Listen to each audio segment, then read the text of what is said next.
Hello everyone, this is Teacher J, Excel in PSLE Math, question number 35. How many faces in the solid below made up of? For this irregular three-dimensional figure, it's actually very similar to the cuboid. The cuboid is like this.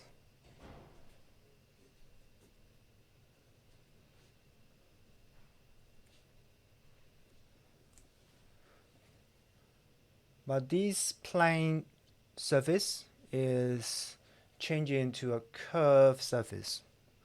So for the cuboid, there are 6 faces. And for this irregular three-dimensional figure, it's also 6 faces.